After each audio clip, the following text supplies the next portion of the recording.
আসসালামু আলাইকুম, শুভ সকাল। আপনাদের সবাইকে স্বাগত জানাচ্ছি Bangladesh association of psychiatrist BAP আয়োজিত এবং অপসনিন ফার্মা নিবেদিত আরোগ্য নিকেতন মনের স্বাস্থ্যে। আমরা আজকে আলোচনা করব আগামীর মানসিক স্বাস্থ্য ভাবনা নিয়ে। সামনে নির্বাচন, বিভিন্ন রাজনৈতিক দলের বিভিন্ন রকম প্রতিশ্রুতি আছে, তার মাধ্যমে কিভাবে আমাদের মানসিক স্বাস্থ্যের উন্নতি হয়, মানসিক স্বাস্থ্যকে মানুষের জনগণের দোরগোড়ায় পৌঁছে দেওয়া যায়, সেগুলো নিয়ে আমরা আজকে আলোচনা করব। অত্যন্ত আনন্দের সঙ্গে জানাচ্ছি যে আমাদের সঙ্গে দুজন অত্যন্ত বিশেষ অতিথি উপস্থিত আছেন যারা মানসিক স্বাস্থ্যের নীতি নির্ধারণে ভূমিকা রাখতে পারেন। আমি তাদের সঙ্গে আপনাদের পরিচয় করিয়ে দিচ্ছি। আমার বামে আছে অধ্যাপক ডাক্তার মোহাম্মদ নিজামুদ্দিন, সদস্য সচিব বাংলাদেশ অ্যাসোসিয়েশন অফ সাইকিয়াট্রিস্ট, এবং আমার ডানে আছেন ডাক্তার মোহাম্মদ জহিরুল ইসলাম শাকিল, মহাসচিব ডক্টরস অ্যাসোসিয়েশন অফ বাংলাদেশ ড্যাব। আসসালামু আলাইকুম। আপনাদের দুজনকেই আমাদের স্টুডিওতে স্বাগত জানাচ্ছি। আপনাকে স্বাগত। আমি প্রথমে শাকিল স্যার আপনার কাছে আসছি। আপনার কাছে আমার প্রথম প্রশ্ন যে সার্বিক সুস্থতার ক্ষেত্রে মানসিক স্বাস্থ্যের ভূমিকা কতটুকু বলে আপনি মনে করেন? একজন মানুষের চিন্তা, চেতনা, আবেগ নিয়ন্ত্রণ সঠিকভাবে নিয়ন্ত্রণ করে মানসিক স্বাস্থ্যতার লক্ষণ। এটা যদি আপনার ভালো থাকে, আপনি যদি স্বাভাবিক চিন্তা করতে পারেন, আপনি যদি নিজের সম্পর্কে সঠিক ধারণা নিতে পারেন, আপনি মানুষের সাথে সামাজিক এবং পারস্পরিক সম্পর্ক বজায় রাখতে পারেন এবং সমাজে আপনার কর্মক্ষমতা দিয়ে আপনি অবদান রাখতে পারেন, তাহলে ধরে নেওয়া হয় যে উনি মানসিকভাবে সুস্থ আছেন। এর মধ্যে যদি কোনো একটা আপনার ঘাটতি হয় অথবা ওভার কনফিডেন্ট হয়, তখনই দেখা যায় মানসিক সমস্যাগুলো সৃষ্টি হয়। একজন সুস্থ মানুষের স্বাভাবিক কাজকর্মের জন্য মানসিক সুস্থতা অবশ্যই প্রয়োজন, এবং তাহলে সে তার স্বাভাবিক কাজকর্ম এবং তার স্বাভাবিক বিকাশ সমাজের প্রতি চিন্তা চেতনার মাধ্যমে অবদান রাখতে পারে। এই জন্য অবশ্যই শারীরিক সুস্থতার জন্য মানসিক সুস্থতা একান্ত প্রয়োজন। আমার মনে হয় মানসিক স্বাস্থ্যের যে ডেফিনেশন আছে অনেক কিছু এর ভিতরে কভার করে গেছে। ধন্যবাদ স্যার। আমি আবার আপনার কাছে ফিরবো। একই প্রশ্ন স্যার আমি ডক্টর নিজামুদ্দিন স্যার আপনার কাছে করছি। আপনি একজন সাইকিয়াট্রিস্ট, তারপরও আপনি স্যার বলেন যে মানসিক স্বাস্থ্যের ভূমিকা আপনি কতটুকু বলে মনে করেন সার্বিক সুস্থতার ক্ষেত্রে? ধন্যবাদ। শরীর এবং মন নিয়েই আমাদের অস্তিত্ব।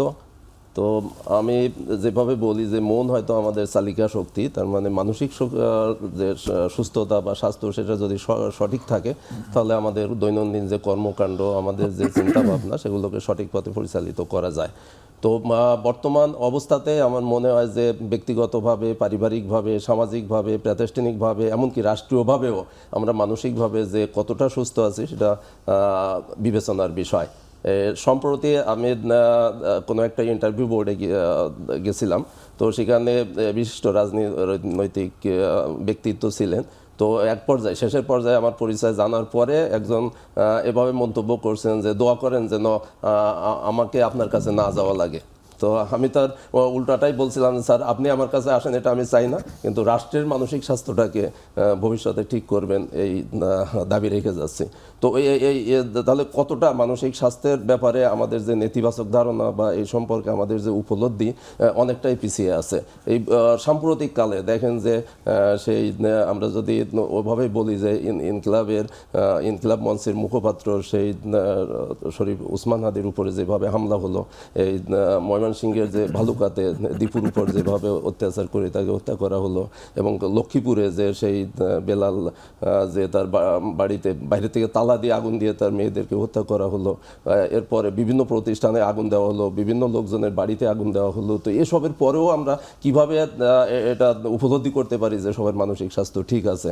আমার মনে হয় না, যদি মানুষের এই মানসিক স্বাস্থ্যটা সুস্থতা থাকতো বা তাদের মানসিক সেই বিবেকবোধ যদি থাকতো, মনুষ্যত্ব যদি থাকতো, এই ধরনের কর্মকাণ্ডগুলো আসলে পরিচালিত হইতে পারতো না। সুতরাং মানসিক স্বাস্থ্যের গুরুত্ব অপরিসীম, কিন্তু এই পর্যায়ে এখনকার যে পরিস্থিতি, এই সাম্প্রতিক পরিস্থিতিতে মানসিক স্বাস্থ্যের যে খুব একটা ভালো অবস্থায় আছে এটা বলা যাবে না। আমার মনে হয় যে এভাবে বলা যায় যে মানসিক স্বাস্থ্যের চরম অবনতি ঘটছে আসলে।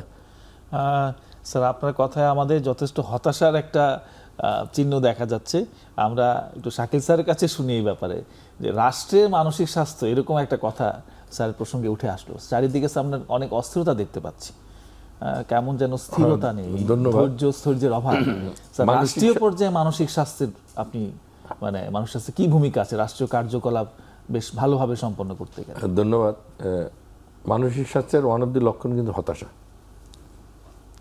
আপনি যখন মানসিক স্বাস্থ্যের অবনতি ঘটবে, মানুষের হতাশা আসবে। আরেকটা জিনিস আছে, সেটা হলো নিজের ক্ষতি করা এবং অন্যের ক্ষতি করা। রাষ্ট্রীয়ভাবে যখন মানুষের চিন্তা ভাবনা সুস্থ না থাকে, তখন হতাশা নেমে আসে। তখনই হয় সে নিজের ক্ষতি করার চেষ্টা করবে এবং অন্যের ক্ষতি অথবা অন্যের ক্ষতি করার চেষ্টা করবে। আমাদের নিজামুদ্দিন ভাই বর্তমান সময়ের যেই ঘটনাগুলো বললেন, এটা কিন্তু অন্যের ক্ষতি করা, রাইট। এবং এটা কিন্তু একটা মানসিক স্বাস্থ্যের সামষ্টিকভাবে একটা বহিঃপ্রকাশ যেটা ঘটল, যেটা অবশ্যই কাম্য না।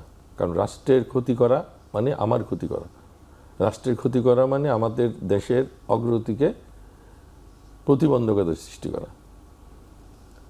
বালুকার যে ঘটনা, এটার তীব্র নিন্দা জানাই।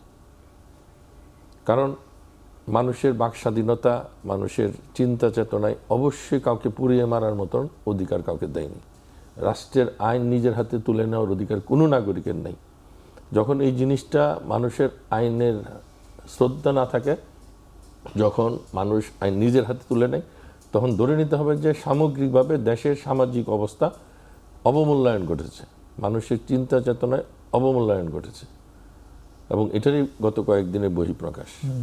আমাদের তরুণ প্রজন্ম জুলাই আগস্ট বিপ্লবের অনবধি সালার হাদির মৃত্যুতে আমরা গভীরভাবে শোকাহত। কিন্তু এই শোকাহতের জন্য আমরা দেশের ক্ষতি করব, হাদির আদর্শ, হাদির চিন্তা আমরা কিন্তু এটা আমাদের শিখায়নি। শুধু এই যারা এই ঘটনাগুলো ঘটেছে, আমি মনে করি যে বর্তমান সামাজিক অস্থিরতার একটা বহিঃপ্রকাশ, এবং এটা আমাদের সবাই মিলে আমাদের এটা নিয়ন্ত্রণ করতে হবে, রাষ্ট্রীয়ভাবে নিয়ন্ত্রণ করতে হবে। আইনের শাসন প্রতিষ্ঠা করতে হবে, দেশে একটি গণতান্ত্রিক সরকার প্রতিষ্ঠা করতে হবে, যেই সরকার আমাদের প্রত্যেকটা মানুষের জীবনযাত্রা নিশ্চিত করবে, মানুষের নিরাপত্তা দিবে, মানুষকে সুষ্ঠুভাবে চিন্তা করার পরিবেশ সৃষ্টি করে দেবে। তখনই দেখা যাবে যে আমাদের সামগ্রিকভাবে রাষ্ট্রীয় মানসিকতার পরিবর্তন ঘটবে। এখন দেখা যাচ্ছে যারা অন্যায় করে তারা পার পেয়ে যায়, যারা দুষ্কৃতিকারী তারা পার পেয়ে যায়, যারা দুর্নীতি করে তারা পার পেয়ে যায়। এই জিনিসগুলো যখন রাষ্ট্রীয়ভাবে নিয়ন্ত্রণ করা হবে এবং তাদের আইনের আওতায় আনা হবে, সুস্থ বিচার করা হবে, দেখবেন যে বাংলাদেশের মানসিক স্বাস্থ্যর পাশাপাশি দেশের উন্নতি হবে এবং একটি সুন্দর পরিবেশ সৃষ্টি হবে। তখনই মানুষের মন, মানসিক চিন্তাভাবনা, মানুষের কর্মক্ষমতা রাষ্ট্রীয়ভাবে উন্নতি হবে এবং সবাই যখন নিজেকে নিরাপদ মনে করবে, তখনই দেখবেন যে মানুষ সুস্থ চিন্তাভাবনা করার এবং মানসিক সুস্থতা ফিরে পাওয়ার একটা পরিবেশ সৃষ্টি হবে। আসলে কিন্তু একটা অনিরাপত্তা সবার মধ্যে একটা সেন্স অফ ইনসিকিউরিটি ডেভেলপ করেছে, এবং এ থেকেই কিন্তু হতাশা, অবিশ্বাস, সন্দেহ এবং এই যে একজন একজনের উপর দোষ চাপাচ্ছে এবং কেউই সুস্থির হচ্ছে না, ঠান্ডা মাথায় ভাবার একটা অবকাশ পাচ্ছে না। এখানে যেটা হলো, আমাদের অবশ্যই সামাজিক নিরাপত্তার বেষ্টনীটা বাড়াতে হবে। আমাদের শিশু থেকে শুরু করে বয়স্ক সবার আপনার নিরাপত্তা দিতে হবে। আপনার চলার স্বাধীনতা, আপনি যদি নিরাপদে চলতে পারেন, সেটা সকাল হোক রাত হোক, আপনি যেন নিরাপদ থাকতে পারেন। আমাদের যে বড় যেই জনগোষ্ঠী আমাদের নারী, তাদের নিরাপত্তা দিতে হবে, তাদের কর্মের পরিবেশ দিতে হবে। আর সর্বোপরি যেটা হলো, আপনার বেকারত্ব দূর করতে হবে, আপনার সামাজিকভাবে এবং রাষ্ট্রীয়ভাবে কর্মসংস্থান করতে হবে। একটা মানুষ যখন কর্মে ব্যস্ত থাকে, তখন তার মানসিক চিন্তা ভাবনাও কিন্তু প্রোডাক্টিভ এবং উৎপাদনশীলতায় এবং অগ্রগতির দিকে যায়। যখন একজন মানুষ বেকার থাকে, তখন কিন্তু তার হতাশা নেমে আসে, তখন কিন্তু তার মনের মধ্যে বিভিন্ন ধরনের অসামাজিক কার্যকলাপ, অন্য চিন্তা, নেতিবাচক চিন্তা নেমে আসে, এবং সেখান থেকে কিন্তু আপনার বিভিন্ন ধরনের সামাজিক অস্থিরতা সৃষ্টি হয়। সেটার জন্য অবশ্যই মানুষের যুবক জনগোষ্ঠীকে আপনার কর্মক্ষমতার মাধ্যমে বেকারত্ব দূর করার মধ্যে কর্মক্ষমতা এবং কর্মের সংস্থান করতে হবে। অসংখ্য ধন্যবাদ স্যার, আপনার কাছে আবার ফিরবো। জনগণের দোরগোড়ায় মানসিক স্বাস্থ্যসেবাকে পৌঁছে দিতে কি কি প্রতিবন্ধকতা আছে বলে মনে করেন? মানসিক স্বাস্থ্য সেবার সঙ্গে সংশ্লিষ্ট যে দক্ষ জনশক্তি, সেটা কোনো পর্যায়ে আমাদের পরিপূর্ণভাবে নাই, সাফিসিয়েন্ট নাই, অনেক দূরত্বে রয়ে গেছি আমরা। এবং যারা এর সঙ্গে জড়িত তাদের বেশিরভাগই, যেটা বললাম যে আমাদের সেই বিভাগীয় পর্যায়ে ঢাকা শহর বা অন্য যে বিভাগীয় শহর আছে, সেই জায়গাতেই মোটামুটি অবস্থান করে। আর এর বাইরে যেটা বলতেছিলাম যে অবকাঠামোগত ত্রুটিও আমাদের রয়ে গেছে। আমাদের এখনো ইভেন কি ডিস্ট্রিক্ট পর্যায়েও মানসিক স্বাস্থ্যের স্বাস্থ্যের যে পোস্ট বা পদ থাকার কথা সেগুলো কিন্তু তৈরি হয়নি। তো যে কারণে সেখানেও ওইভাবে পোস্টিং দেওয়ার বা এসব বিষয়গুলো নাই। উপজেলা পর্যায়ে তো আরও অনেক পরের কথা। তো সেসব ক্ষেত্রেও আমাদের সমস্যায় আমরা আসি বা সমস্যা রয়ে গেছে। বাজেটের ব্যাপারে যে এর আগেই কথা চলে আসছে যে আমাদের সরকারি পর্যায়ে বাজেট তো অনেক অল্প, যেখানে আমাদের মানসিক স্বাস্থ্য খাতে খুব সম্ভব মনে হয় 0.5-এরও নিচে 0.44 এত 44% হচ্ছে যে এখানে বাজেট রয়ে গেছে। যেখানে উন্নত দেশে বা সেই আমরা যদি ইংল্যান্ডের সাথে তুলনা করি তো সেখানে মানসিক স্বাস্থ্যের বিপক্ষে বাজেট প্রায় 8.7%, মানে আমাদের থেকে প্রায় 17-18 গুণ বেশি। তো তারা সেইভাবেই হয়তো ওটাকে পরিচালিত করে। তো এই সব মিলাইয়া আমাদের যে মানসিক স্বাস্থ্যের যে অবস্থা, বিষয়গুলো যে মানুষের দোরগোড়ায় পৌঁছে দেওয়া, এটা আসলে আমরা খুব প্রতিবন্ধকতার মধ্যে রয়ে গেছি। আর এর মধ্যে আর যেটা প্রতিবন্ধকতার কথা, দুইটা তো আমরা বলেই ফেললাম যে একটা শর্টেজ অফ ম্যান পাওয়ার, সাথে সাথে হচ্ছে আমাদের যে অবকাঠামোগত ত্রুটি। এর বাইরে যে বিষয়টা চলে আসে সেটা হলো জনসচেতনতা। তো সচেতনতার ব্যাপারে আমাদের এই মানসিক স্বাস্থ্য সম্পর্কে আমরা শুরু থেকে আলোচনা করছি যে মানুষ এটাকে অনেকভাবেই নেগেটিভভাবেই দেখে। সেখানে বিভিন্ন কুসংস্কার আছে, বিভিন্ন ধরনের স্টিগমা রয়ে গেছে, সেটা জনসাধারণের মধ্যে তো রয়েছে, এবং আমরা যারা স্বাস্থ্যসেবার সঙ্গে জড়িত তাদের মধ্যেও এই সচেতনতার অভাব রয়ে গেছে। তো যে কারণে এই সার্ভিসটাকে আমরা পুরোপুরি ওইভাবে যে মানুষের দোরগোড়ায় বা মানুষকে পৌঁছে দেওয়ার বিষয়টাকে পরিপূর্ণভাবে যে পরিচালিত করতে পারছি না। এখানে লোকজন তো বা মানুষ যারা অসুস্থ তারা তো তাদের অসুখ, কি ধরনের অসুখ, কার কাছে যেতে হবে এটা খুব একটা বোঝে না। তার অসুখ হচ্ছে মাথায় ব্যথা হলে সে জিজ্ঞেস করবে যে মাথা ব্যথার ডাক্তার কে, তো তার কাছেই যাবে। তো সেটা মানসিক কারণ নাকি ব্রেনের টিউমারের কারণ এটা কিন্তু সে আসলে বোঝে না। সচেতনতা যথেষ্ট ঘাটতি আছে, এটা একটা যথেষ্ট বড় প্রতিবন্ধকতা। আপনাকে স্যার ধন্যবাদ। আমাদের একটা বিরতির সময় এসছে, বিরতির পরে আমরা আবার ফিরছি।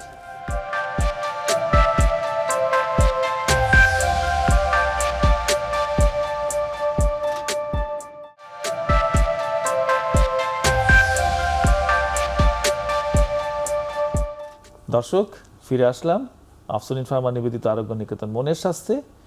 আমরা যে প্রশ্নে ছিলাম, প্রফেসর নিজাম স্যারের কাছ থেকে আমরা বাংলাদেশে মানসিক স্বাস্থ্যের একটা সার্বিক চিত্র এবং আমাদের কি কি প্রতিবন্ধকতা রয়েছে এই স্বাস্থ্যসেবাকে মানুষের কাছে পৌঁছে দেওয়ার ক্ষেত্রে, সেগুলো নিয়ে শুনলাম। তো স্যার, আপনার কাছে আমার প্রশ্ন যে আপনি কি মনে করেন এই প্রতিবন্ধকতাগুলো কিভাবে দূর করা যেতে পারে, বা এই প্রতিবন্ধকতা দূর করে জনগণের দোরগোড়ায় মানসিক স্বাস্থ্যসেবাকে পৌঁছে দিতে আপনারা স্যার কি ভূমিকা রাখতে পারেন? ধন্যবাদ। একটি সুন্দর প্রশ্ন, যেটা আগামী দিনে বাংলাদেশের স্বাস্থ্য ব্যবস্থার পরিকল্পনায় সহযোগী হবে। মানসিক স্বাস্থ্য ব্যবস্থা নিয়ে যদি বলতে হয়, আমি প্রথমে বলবো যে এই খাত এবং মানসিক স্বাস্থ্য নিয়ে আমরা খুব অবহেলা করি, সেটা ব্যক্তিগত জীবনে, পারিবারিক জীবনে এবং সামাজিক জীবনে। প্রথমে এই জিনিসটা দূর করতে হবে যে একজন শিশু, একজন পরিবারের সদস্য যখন মানসিকভাবে বিপর্যস্ত হয় তখন তাকে অবশ্যই তাকে আশ্বস্ত করতে হবে এবং তার সঠিক চিকিৎসার জন্য একজন চিকিৎসকের কাছে যেতে হবে। এখন চিকিৎসকদের কথা আসলে যেটা হয় যে বাংলাদেশে মানসিক চিকিৎসক খুবই অপ্রতুল, সেটা সংখ্যায়, ডিস্ট্রিবিউশন, প্রান্তিক লেভেলের ডিস্ট্রিবিউশন খুবই অপ্রতুল। নিজাম ভাই যেটা বললো, সব শহর কেন্দ্রিক। গ্রামে কি মানসিক রুগী নাই? অবশ্যই আছে। সুতরাং অবশ্যই প্রত্যেকটা ডিস্ট্রিক্টে সেখানে মানসিক রোগের চিকিৎসা কেন্দ্র থাকতে হবে। আর এখন শুধু চিকিৎসক দিয়ে মানসিক সুস্থতা বা মানসিক রোগের চিকিৎসা হয় না, সাইকিয়াট্রিস্ট লাগে, মনোবিজ্ঞানিক লাগে, আমাদের নার্স, আমাদের ট্রেন্ড সাপোর্টিভ স্টাফ লাগে, সেটা বাড়াতে হবে। আমরা যদি সেটা করতে পারি এবং আরও পর্যাপ্ত সংখ্যক মানসিক চিকিৎসক যদি আমরা সৃষ্টি করতে পারি এবং সেই পরিকল্পনা নিতে চাই, নেওয়া হয়, তাহলে দেখা যাবে আগামী কিছুদিনের মধ্যে আমাদের সেই ঘাটতিটা পূরণ হবে। অবকাঠামো, অবশ্যই অবকাঠামো বাড়াতে হবে। বিভিন্ন মেডিকেল কলেজে আমাদের এই ডিপার্টমেন্ট খুলতে হবে। ডিস্ট্রিক্ট লেভেলে একজন মানসিক রোগ বিশেষজ্ঞ মানে পদ সৃষ্টি করতে হবে জেলা সদর হাসপাতালগুলোতে, এবং প্রাইভেট লেভেলেও এই জিনিসগুলো আপনার করতে হবে। আর আরেকটা জিনিস যেটা এখন মানসিক রোগের অন্যতম কারণ ইয়াংদের মধ্যে মাদকদ্রব্য। অবশ্যই মাদকদ্রব্য নিয়ন্ত্রণ করতে হবে বাংলাদেশে। মাদক যদি আমরা নিয়ন্ত্রণ না করতে পারি, আমাদের ভবিষ্যৎ প্রজন্ম কিন্তু বিরাট হুমকির মুখে পড়ে যাবে।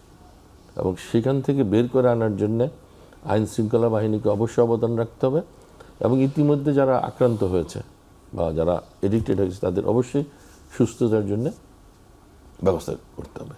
কারণ একটা জাতির ভবিষ্যৎ হলো তরুণ প্রজন্ম।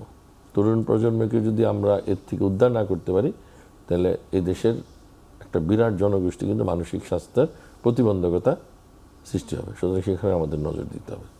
এর জন্য দরকার আপনার বাজেট। বাংলাদেশে যে বাজেট বললো যে 0.5%, সেটা অবশ্যই বাড়াইতে হবে, এবং সরকারিভাবে এই জিনিসটার স্বাস্থ্যনীতিতে এবং নীতিগতভাবে এটার একটা সুন্দর পরিকল্পনা নিয়ে আমাদের আগাতে হবে। তাহলে আমরা সম্ভব হব।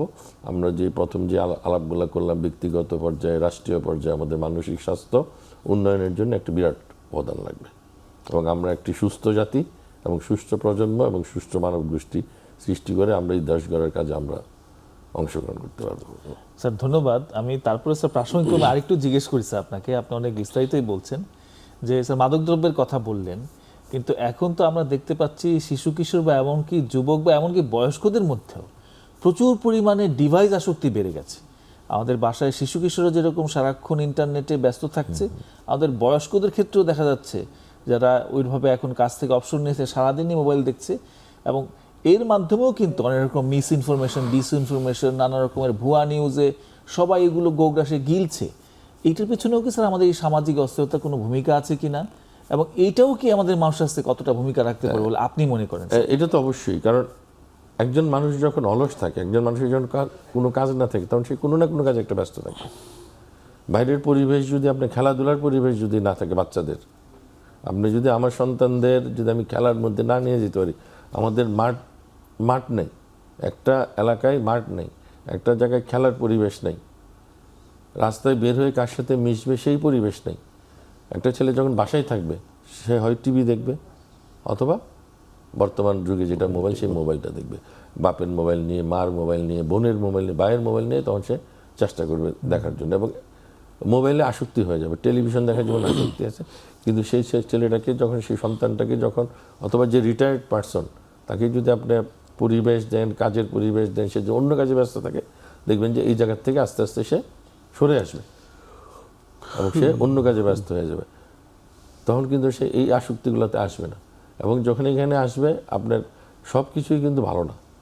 আপনার আজকে সামাজিক যোগাযোগ মাধ্যমে যেমন ফেক নিউজ থাকে, অতিরঞ্জিত নিউজ থাকে, এবং উস্কানিমূলক নিউজ থাকে, সবাই তো সেটা গ্রহণ করতে পারে না। এবং মানসিক স্বাস্থ্যের আরেকটা লক্ষণ হলো চাপ সামলানো। আপনার নিউজকে আপনার পারসেপশন করা এবং সেটাকে সত্য মিথ্যা যাচাই করার সেই সুযোগটা তো তার নাই। সুতরাং সে মিথ্যা জিনিসটাকে সে বিশ্বাস করতেছে, সত্য জিনিসটাকে সে অমিট করতেছে, সে সঠিক জিনিসটা জানতে পারতেছে না, এবং সেই মানসিক চাপটা সে নিতে পারে না। যার জন্যে অনেক সময় দেখা যায় যে বয়স্কদের এখন সেই মানসিক সমস্যাটা দেখা দেয়, আর বাচ্চারা তো নতুন শিক্ষা, অনেক ভুল শিক্ষা মানে এলো যে কোনো সময় বিপদে পড়া। সুতরাং আমাদের সামাজিক যোগাযোগ মাধ্যমটাও নিয়ন্ত্রণ করতে হবে, এবং এটার জন্য নিয়ন্ত্রিতভাবে যেন ব্যবহার হয় সেটারও খেয়াল রাখতে হবে। অসংখ্য ধন্যবাদ স্যার। আমরা অনেকগুলো বিষয় আলোচনা করলাম, আপনার কাছে আবার ফিরবো।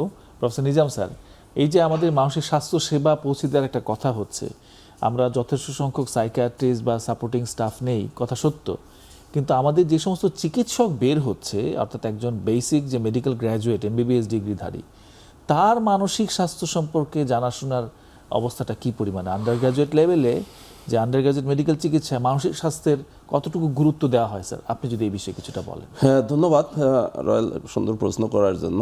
আসলে আন্ডার গ্রাজুয়েট লেভেলে তো একটা কারিকুলাম থাকে, তো সেই কারিকুলামগুলো যখন তৈরি হয় তখন সেখানে এগুলা বিভিন্ন সাবজেক্টের যে বিষয়টা সেটা ইনক্লুড করার বিষয়গুলো চলে আসে। তো আমাদের 2004 সালের যে কারিকুলাম ছিল MBBS লেভেলে, সেখানে মানসিক স্বাস্থ্যের একটা অংশ ছিল। মানসিক স্বাস্থ্য মানে সাইকিয়াট্রি এবং ডার্মাটোলজি মিলে একটা ভাইবা বোর্ড থাকতো, শর্টের এটা। তো সেখানে সেভাবে কিছুটা এক্সপোজার হতো আর কি স্টুডেন্টরা। এরপরে 12 সালের যে কারিকুলামটা হলো তখন কোনো একটা বিশেষ আসলে গোষ্ঠীর জন্য এখান থেকে সাইকিয়াট্রি এবং ডার্মাটোলজি এগুলাকে ডাইভার্ট করে অ্যালাইড সাবজেক্ট হিসাবে তখন যোগ করা হয়েছিল, যেখানে সাইকিয়াট্রির একেবারেই কোনো রকম গুরুত্ব ছিল না। কিন্তু বর্তমানে 22 সালের যে কারিকুলাম আসছে, তো সেই কারিকুলামে দেখা যাচ্ছে যে এখানে আলাদা একটা বোর্ড তৈরি করা হয়েছে ডার্মাটোলজি এবং সাইকিয়াট্রি নিয়ে, এবং সেখানে একটা শর্ট কেস রাখারও ব্যবস্থা করা হয়েছে। তো সেই হিসাবে কিছুটা উন্নতি হয়েছে মানসিক স্বাস্থ্য সম্পর্কে, আন্ডার গ্রাজুয়েট লেভেলে এদের এক্সপোজার হওয়ার একটা স্কোপ চলে আসছে। কিন্তু আমার মনে হয় এটা সাফিসিয়েন্ট না, আরও একটু বাড়ানো উচিত। যদি আমরা একেবারে ইন্ডিপেন্ডেন্ট একটা সেপারেট সাইকিয়াট্রির বোর্ড আমরা দিতে পারি, তাহলে হয়তো তাদের শিক্ষাটা আর একটু বেশি ভালো হবে। তো এই আন্ডার গ্রাজুয়েট লেভেলটা আসলে একটা ইমেজ বিল্ডিং পিরিয়ড। এই সময় যদি সাইকিয়াট্রি সম্পর্কে সবার মধ্যে একটা ইমেজ তৈরি করে দেওয়া যায় তাহলে, এবং তারা মোটামুটি যদি ওরিয়েন্টেড হয়, তাহলে দেখা যাবে যে এটা ভবিষ্যতে একটা কাজে আসবে। তো শুধু এই আন্ডার গ্রাজুয়েট লেভেলে এদেরকে ওরিয়েন্টেড করে আমার মনে হয় মানসিক স্বাস্থ্যকে পুরোপুরি নিজে অবহিত করা এটা মনে হয় সম্ভব হবে না। তো যে কারণে আমাদের আরও একটু পিছনের দিকে নজর দিতে হবে, যে আমরা সেটা নিয়ে আলোচনা করছি এবং ভবিষ্যতে এটাকে কীভাবে ইমপ্লিমেন্ট করা যায়, যেটাকে বলা হচ্ছে স্কুল মেন্টাল হেলথ, যেটা প্রাইমারি স্কুলে হোক বা সেকেন্ডারি স্কুলে হোক, সেসব জায়গাতে আমরা এটাকে কিভাবে ইমপ্লিমেন্ট করতে পারি। এবং আলোচনা হচ্ছে যদি কারিকুলামে আমরা এই মেন্টাল হেলথ বা মন এসব সম্পর্কে একটু সংযুক্ত করতে পারি, তাহলে ছোটবেলা থেকেই যদি এই মন বা মানসিক স্বাস্থ্য সম্পর্কে সবাই অবহিত হয়ে আসে, তাহলে ভবিষ্যতে দেখা যাবে যে এ সম্পর্কে আমরা আরও বেশি তাদের মধ্যে মানসিক স্বাস্থ্য সম্পর্কে অবহিত করতে পারবো। Thank you. সুতরাং আপনার কথায় সেই জিনিসগুলি প্রতিফলিত হচ্ছে। স্যার, আমরা যদি ইদানিং দেখি যে আমাদের চিকিৎসকদের মধ্যে কিন্তু অনেকের বাইরে যাওয়ার একটা প্রবণতা শুরু হয়েছে ইউরোপ আমেরিকাতে। তো ইংল্যান্ডে বা আমেরিকাতে তাদের যে লাইসেন্সিং এক্সাম, সেখানে কিন্তু গ্রসলি মোটা দাগে মেডিসিন, সার্জারি, গাইনোকোলজি, পেডিয়াট্রিক্স এবং সাইকিয়াট্রি, এই 5টা খুব ব্রড হেডিংয়ে এই জিনিসগুলো কাভার করা হয়। তো সুতরাং সেই ক্ষেত্রে কিন্তু তাদেরকে একটা বেশ লার্জ একটা সিলেবাস থাকছে সাইকিয়াট্রির উপরে, যেটা আমাদের বাংলাদেশে আসলে আন্ডার গ্রাজুয়েট মেডিকেলে কিন্তু অতটুকু কাভারেজ আগে ছিল না। এখন এটাকে একরকম ম্যাচ করা হচ্ছে। এই ইন্টারন্যাশনাল এই পরিকল্পনার সাথে মিল রেখে কিন্তু 22 সালের কারিকুলামে সাইকিয়াট্রিকে গুরুত্ব দেওয়া হয়েছে। এখানে বেসিক্যালি আমাদের খুব একটা ভূমিকা নাই, আমাদের যে বিএমডিসি সেখানে আমাদের রিপ্রেজেন্টেশন নাই, এবং সেখানে যারা রিপ্রেজেন্ট করে বেশিরভাগই দেখা যায় অ্যান্টি সাইকিয়াট্রিক মনোভাব তাদের। তো তারপরেও তারা যেহেতু ইন্টারন্যাশনাল একটা প্রেশার আছে, সেই কারণেই এই নতুন কারিকুলামে এখানে সাইকিয়াট্রিকে ইনক্লুড করতে হয়েছে একটা বিশেষ কারণে বা বিশেষ পর্যায়ে নিতে হয়েছে। তা না হলে তারা ইন্টারন্যাশনালি যে অন্যদের সাথে কম্পিট করা বা বিভিন্ন ক্ষেত্রে সেখানে যে প্রতিযোগিতায় অংশ নেওয়া, সেটা আসলে পারছে না। তো সেই কারণেই এখানে এই কারিকুলামটাকে আসলে রিভাইজ করে এখানে সাইকিয়াট্রিকে ঢোকানোর একটা ব্যবস্থা করা হয়েছে বা আছে আর কি। এবং স্যার, আরেকটা বিষয় আমি বলবো যে এটা হয়তো আমাদের সত্যি আশার আলোর একটা জায়গা নিয়ে একটা ব্যাপার, সেটা হচ্ছে যদি বাস্তবিক অর্থেই স্কুল এবং কলেজ লেভেলে শিশু কিশোরদের যদি মানসিক স্বাস্থ্যের বেসিক আইডিয়াটা দেওয়া যায়, তাহলে আসলেই আমাদের শরীরের পাশাপাশি মনের যে গুরুত্ব, মানসিক স্বাস্থ্যের গুরুত্ব, এটা যদি একটা মানুষ তার প্রাইমারি বা সেকেন্ডারি লেভেল থেকে এই জিনিসটা জানতে শুরু করে, নিশ্চিতভাবেই তার সে যেই প্রফেশনে থাকুক না কেন, এই মানসিক স্বাস্থ্যের গুরুত্বটা তিনি ভালো মতো বুঝতে পারবেন, অন্যদেরকে বোঝাতে পারবেন। স্যার, অসংখ্য ধন্যবাদ। আপনার কাছে আবার ফিরবো। আমি একটু শাকিল স্যার আপনার কাছে আসছি, যে আসলে তো আপনার কথাতেই এটা উঠে এসছে যে সমাজে প্রচুর নেতিবাচক ধারণা আছে মানসিক স্বাস্থ্যের ব্যাপারে, অনেক রকম স্টিগমা আছে, এমনকি শিক্ষিত মানুষদের মধ্যে অনেক রকম স্টিগমা দেখা যায়, এবং আরও স্পেসিফিক্যালি বললে আমাদের ডাক্তারদের মাঝেও স্যার অনেক রকম নেতিবাচক ধারণা আছে এই মানসিক স্বাস্থ্য বা সাইকিয়াট্রি নিয়ে। তো স্যার, এই ব্যাপারে কি করা যেতে পারে, এই উত্তরটা স্যার আপনার কাছে শুনবো। তবে স্যার, আমাদের আরেকটা বিরতির সময় এসছে, আমি বিরতির পরে আপনার কাছে এই উত্তরটা শুনবো স্যার।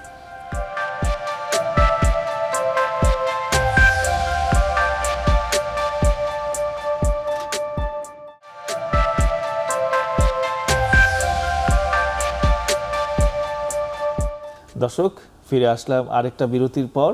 অপসনিন ফার্মা নিবেদিত আরোগ্য নিকেতন মনের স্বাস্থ্যে। শাকিল স্যার, আপনার কাছে এক প্রশ্ন রেখে আমরা বিরতিতে গিয়েছিলাম, তো আবার সেই প্রশ্নের উত্তরে স্যার ফিরবো, কিভাবে এই স্টিগমা দূর করা যায় স্যার? ধন্যবাদ। চিকিৎসা শাস্ত্রে স্টিগমা বা মিথ বা অবহেলা বা বিভিন্ন ধরনের কুসংস্কার যেটা আছে, এটা কিন্তু মানসিক স্বাস্থ্য নিয়ে সবচেয়ে বেশি আছে।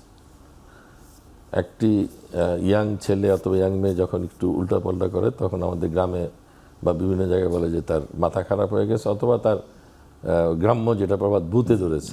জিনে এবং ধরেছে। যেখান থেকে প্রথম অপচিকিৎসা শুরু হয় এবং অবহেলা শুরু হয়, এই অবহেলা থেকে আস্তে আস্তে সেটা তার মানসিক রোগে রূপান্তরিত হয়। এবং আমরা চিকিৎসক হিসেবে এরকম প্রচুর রোগী প্রায় প্রাইভেট প্র্যাকটিসে বা আমরা বিভিন্ন সময়,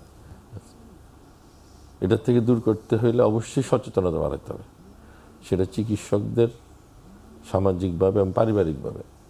এবং এটা প্রথম শুরু করতে হবে নিজাম ভাই যেটা বলছেন যে প্রাথমিক শিক্ষা এবং মাধ্যমিক শিক্ষা, এই জায়গার থেকে।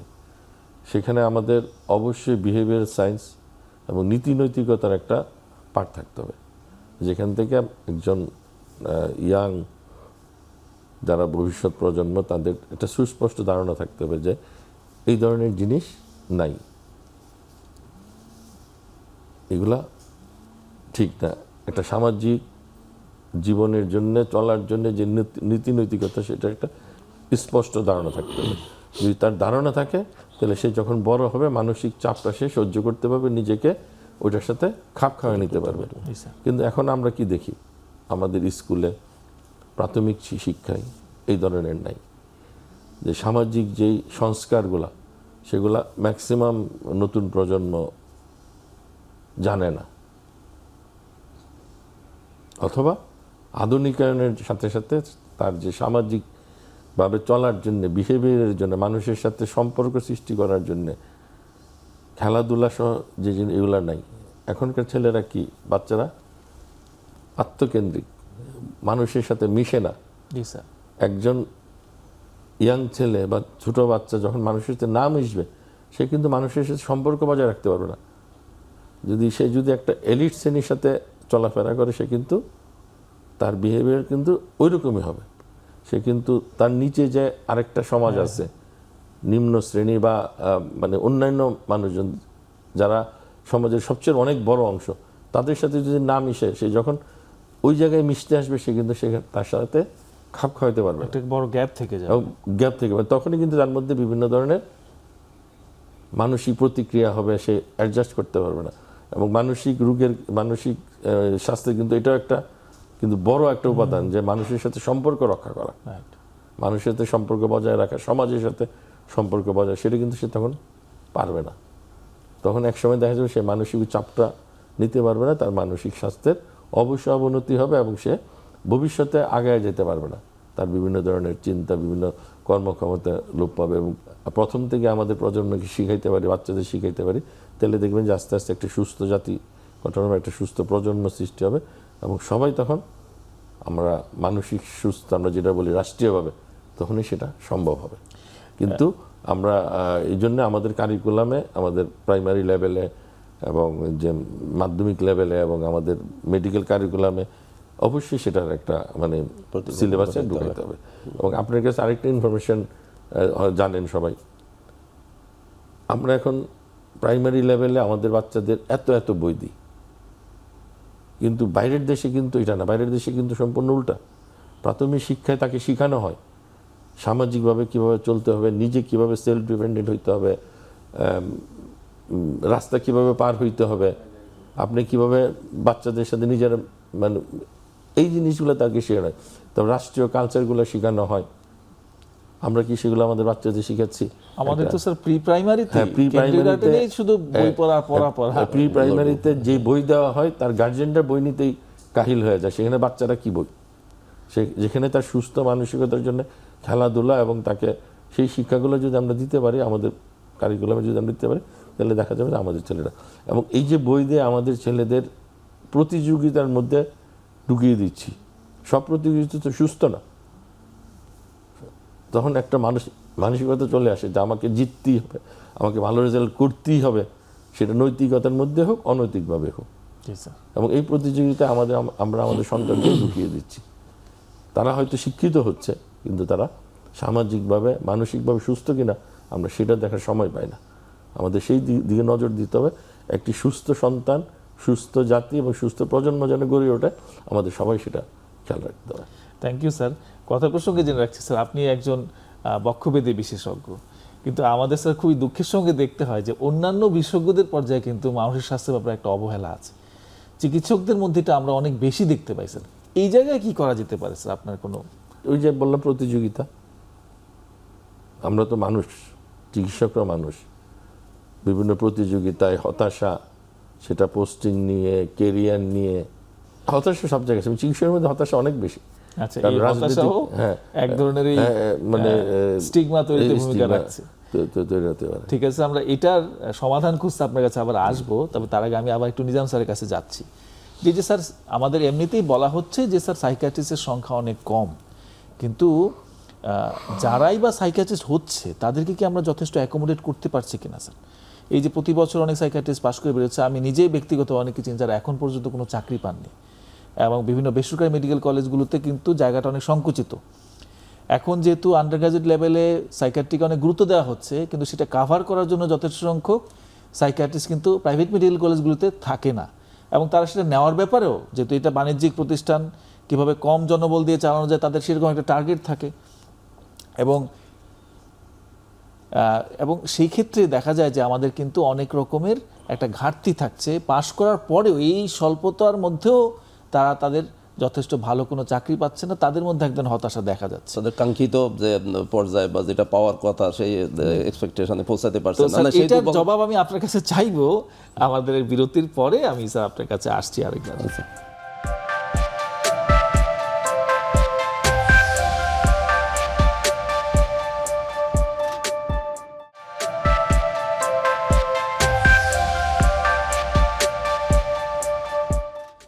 দর্শক, ফিরে আসলাম সর্বশেষ বিরতির পর। অফসইন ফার্মা নিবেদিত আরোগ্য নিকেতন মনের স্বাস্থ্যে।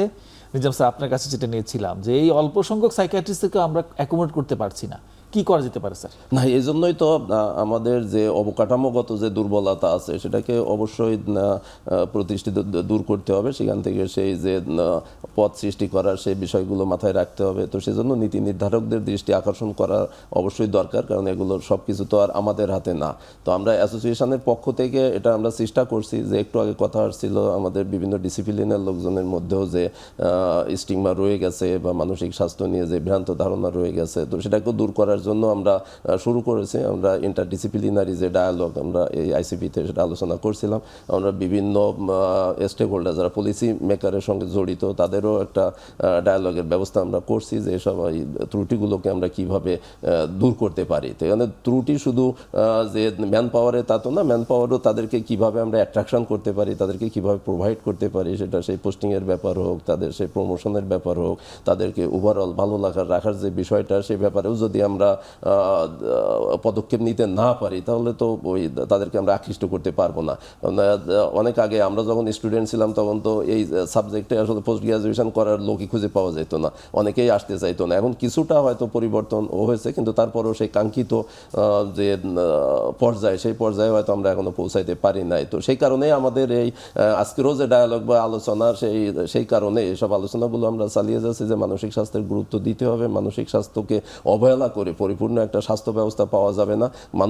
মানুষকে ভালো রাখা, ব্যক্তিকে ভালো রাখা যাবে না, পরিবারকে ভালো রাখা যাবে না, সমাজকে ভালো রাখা যাবে না, এমনকি আলোচনায় চলে আসছে যে আমরা রাষ্ট্রকেও ভালো রাখতে পারবো না। তো সুতরাং এসব ভালো রাখতে হলে মানসিক স্বাস্থ্যের গুরুত্বটাকে বাড়াতে হবে, মানসিক স্বাস্থ্যের পরিচর্যা করতে হবে। তো সেসব কারণে যে দুর্বল পয়েন্টগুলো আছে সেগুলোকে আইডেন্টিফাই করে সেসব জায়গাতে আমাদের ভবিষ্যতে পদক্ষেপ নিতে হবে। তাহলে আমরা দেখা যাবে যে মানসিক স্বাস্থ্যকে প্রমোট করতে পারবো এবং অ্যাজ এ হোল একটা ওভারঅল যে স্বাস্থ্য ব্যবস্থা সেটাকে সুস্থভাবে করতে পারবো, একটা সেই বিবেকবান জাতি গঠন করতে পারবো এবং আমাদের বংশধরদের জন্য হয়তো ভবিষ্যতে একটা সুষ্ঠু বাসযোগ্য একটা রাষ্ট্র রেখে যেতে পারবো। ধন্যবাদ। Thank you sir. স্যার, আপনার কাছে আসলাম। এই যে স্যার, আপনি চিকিৎসক সমাজের একজন এখন নেতৃস্থানীয় পদে আছেন, কিন্তু বাংলাদেশের চিকিৎসকদের, আমরা এতক্ষণ বিশেষজ্ঞ চিকিৎসক নিয়ে কথা বলছি, কিন্তু সার্বিক যে এত সংখ্যক চিকিৎসকদের ভিতরে অনেক রকম বঞ্চনা, বৈষম্য, না পাওয়া এবং পারস্পরিক সন্দেহ, অবিশ্বাস, সামাজিক চাপ, অনেক মিলে চিকিৎসকরা কিন্তু ভালো নেই স্যার। তো এবং এই যে জনগণের সঙ্গে চিকিৎসকদের একটা মারাত্মক দূরত্ব তৈরি হয়েছে, কেমন যেন একটা শত্রুদের তালিকায় চিকিৎসকদের বাংলাদেশে কসাই বলা হচ্ছে। তো এইরকম পারস্পরিক সন্দেহ, অবিশ্বাস নিয়ে কি স্বাস্থ্যসেবা, মানসিক স্বাস্থ্যসেবা তো স্বাস্থ্যসেবারই একটা অনুষঙ্গ, সেটা কি আসলে এই কীভাবে জনগণের সাথে এই যোগাযোগটা বাড়ানো যেতে পারে, কিভাবে এই সার্ভিসটা আরও ভালোভাবে ফ্যাসিলিটেট করা যেতে পারে? এটা থেকে অবশ্যই উত্তরণ ঘটানো সম্ভব। এটার জন্য প্রয়োজন রাষ্ট্রীয়ভাবে এটা একটা পদক্ষেপ নেওয়া। আপনি যখন চিকিৎসা সহজলভ্য করবেন, দোরগোড়ায় পৌঁছে নিয়ে যাবেন, সেই পরিকল্পনা যদি থাকে তাহলে এটা সম্ভব। এবং সেখানে চিকিৎসকদের অবশ্যই আপনার একটা মূল্যায়ন করতে হবে, তাদের নিরাপদ কর্মসংস্থান, নিরাপদ আবাসস্থল, নিরাপদ কর্মপরিবেশ দিতে হবে। চিকিৎসকদের কেরিয়ার প্ল্যানিং দিতে হবে। আমাদের চিকিৎসকের মধ্যে হতাশা কি, যে এমবিবিএস পাশ করার পরে প্রথমে চিন্তা থাকে মেডিকেল কলেজে অথবা একটা সাব সেন্টারে পোস্টিং অথবা উপজেলা পর্যায়ে পোস্টিং। দেখা যায় যে উপজেলায় পোস্টিং হওয়ার পরে সেই উপজেলাতেই পড়ে আছে, তার ক্যারিয়ার প্ল্যানিংয়ে উপরে আসার কোনো সুযোগ নেই। সেই সুযোগটা সৃষ্টি করে দিতে হবে। একজন চিকিৎসক অবশ্যই প্রান্তিক পর্যায়ে চিকিৎসা দিতে যাবে, নতুবা সে জনগণের সাথে তার সম্পৃক্ততা হবে না। কিন্তু কতদিন, সেটার একটা ক্যারিয়ার প্ল্যানিং থাকতে হবে। একজন চিকিৎসক যদি উপজেলা পর্যায়ে 5 বছর থাকে, তাকে অবশ্যই ডিস্ট্রিক্ট পর্যায়ে নিয়ে আসতে হবে। ডিস্ট্রিক্ট পর্যায়ে আনার পর তাকে ক্যারিয়ার প্ল্যানিংয়ে তার পোস্ট গ্রাজুয়েশন করার সুযোগ দিতে হবে, অথবা তাকে প্রশাসনিকভাবে আসার একটা সুযোগ দিতে হবে। সেই ক্যারিয়ার প্ল্যানিং অনুযায়ী যদি দেওয়া হয়, তাহলে অবশ্যই তাকে একটা চিকিৎসক তার কাজের প্রতি তার মনোনিবেশ করবে, কাজের প্রতি তার আগ্রহ বাড়বে। সর্বোপরি মনে হয় একটা সর্বোপরি সিস্টেম একটা চালু করলে system হবে, চালু করতে হবে। একটা সিস্টেমের মধ্যে দ্বিতীয় নিয়ে হলো আসলে পদোন্নতি। দূর করতে পারবে। আপনারা জানেন যে গত 15 বছর একটি সরকার ছিল দলীয়করণের মাধ্যমে শত শত চিকিৎসকদের বঞ্চিত করে পদোন্নতি দেয়নি, যার জন্য চিকিৎসার মধ্যে একটা বিরাট হতাশা ছিল। এই জুলাই আগস্টের বিপ্লবের পর আপনি জানেন যে বাংলাদেশের স্বাস্থ্য খাতে একটা বিরাট প্রমোশন হয়েছে। এই জন্য আমি বর্তমান সরকারকে ধন্যবাদ জানাই। সুপার নিউমেরি এবং খালি পয়সা প্রায় 8,500 প্রমোশন হয়েছে, যা এখনো প্রক্রিয়াধীন। এতে চিকিৎসকদের হতাশা দূর হবে। আর আরেকটা জিনিস হলো যে চিকিৎসকদের অবশ্যই যথাযোগ্য মর্যাদা দিতে হবে, তাহলে তারা কাজের পরিবেশ হবে, কাজের মধ্যে মনোযোগ দেবে। দ্বিতীয় আসেন জনগণ। জনগণ সহ আমি যখন এজ এ ডক্টর বা আপনি যখন একজন রুগী হিসাবে যাবেন, তখন আপনি কি চাবেন? ফার্স্ট এবং একটি সহজলভ্য চিকিৎসা, সেটা নিশ্চিত করতে হবে। সেটা যদি সিস্টেমের মধ্যে হয় সহজলভ্য চিকিৎসা, তাহলে দেখবেন যে চিকিৎসক এবং জনগণের মধ্যে একটা আস্থার সৃষ্টি হয়। যখন আপনি জানবেন যে আপনি ঢাকা মেডিকেল কলেজে গেলে আপনি সিট পাবেন, ঢাকা মেডিকেলে চিকিৎসা পাবেন, আপনি যাবেন। আপনি উপজেলা লেভেলে গেলে আপনি চিকিৎসা পাবেন, আপনি যাবেন, জনগণ যাবে। সেই চিকিৎসাটা যখন জনগণ পাবে, সহজলভ্য হয়ে যাবে, তখন কিন্তু আস্থার পরিবেশটা সৃষ্টি। কিন্তু বাংলাদেশে কিন্তু সেটা নাই। আমরা সবাই চিন্তা করি কি, প্রথমে একজন বড় চিকিৎসক দেখাবো, ঢাকা মেডিকেলে এসে চিকিৎসা নেব। সেটার জন্য অবশ্যই রেফারেল সিস্টেমটা রেফারেল সিস্টেম করতে হবে। আপনার প্রথমে গ্রামে যে রুগীটা আছে, সেখানে সে ইউনিয়ন স্বাস্থ্য কমপ্লেক্সে গেলে সে প্রাথমিক চিকিৎসাটা পাবে। থানা লেভেলে গেলে সে এর চেয়ে ভালো চিকিৎসা, যেটা সার্জিক্যাল মেডিসিন চিকিৎসা পাবে। সদর হাসপাতালে যাবে, মেডিকেল কলেজে, তারপরে স্পেশাল চিকিৎসার জন্য সে ঢাকায় টার্সিয়ারি লেভেলে রেফার্ড হবে। এই সিস্টেমটা যদি আসে, তাহলে দেখবেন যে আপনি জনগণও আস্থা পাবে, যেই জায়গায় যাবে সেই জায়গায় চিকিৎসা নিশ্চিত করতে হবে। আমরা যদি আজকে উপজেলা লেভেলে চিকিৎসা নিশ্চিত করতে পারি, কেউ কিন্তু ঢাকায় আসবে না এবং ঢাকা মেডিকেলে কিন্তু চাপ পড়বে না। এবং এটা যদি আমরা করতে পারি, সরকার যদি সেটা করতে পারে, তাহলে দেখবেন যে আমাদের মধ্যে যে অনাস্থা, আমাদের মধ্যে যে বিভিন্ন ধরনের হতাশা আছে, সেটা কিন্তু চিকিৎসার মধ্যে থাকবে না এবং জনগণও ভালো চিকিৎসা পাবে এবং স্বাস্থ্য সেক্টর একটি অভূতপূর্ণ উন্নত হবে। এই জন্য আমাদের সবার চেষ্টা করতে হবে। আমরা সেই স্বপ্নই দেখতে চাই। আমরা আমাদের অনুষ্ঠান একদম শেষ পর্যায়ে চলে এসেছি। আপনাদের দুজনকেই অসংখ্য ধন্যবাদ আপনাদের এই ব্যস্ততম সময় থেকে আমাদের কিছুটা সময় দেওয়ার জন্য। দর্শক মণ্ডলী, আপনাদেরকেও ধন্যবাদ এতক্ষণ ধৈর্য ধরে আমাদের আলোচনা শোনার জন্য। আমরা কিন্তু এর মাধ্যমেই জনগণের কাছে কিভাবে এই মানসিক স্বাস্থ্যসেবাকে সহজলভ্যভাবে পৌঁছে দেওয়া যায় এই বিষয়ে আলোচনা করেছি। আশা করব আরও যারা নীতি নির্ধারক আছেন, সরকারের উঁচু মহলের যারা আছেন, তারা আমাদের এই কথাগুলো শুনবেন এবং এর মাধ্যমেই কিন্তু মানসিক স্বাস্থ্যসেবার উন্নতি করা সম্ভব হবে বলে আমরা মনে করি। আপনাদের সঙ্গে পরবর্তী পর্বে দেখা হবে। ততক্ষণ পর্যন্ত সবাই ভালো থাকবেন। আসসালামু আলাইকুম।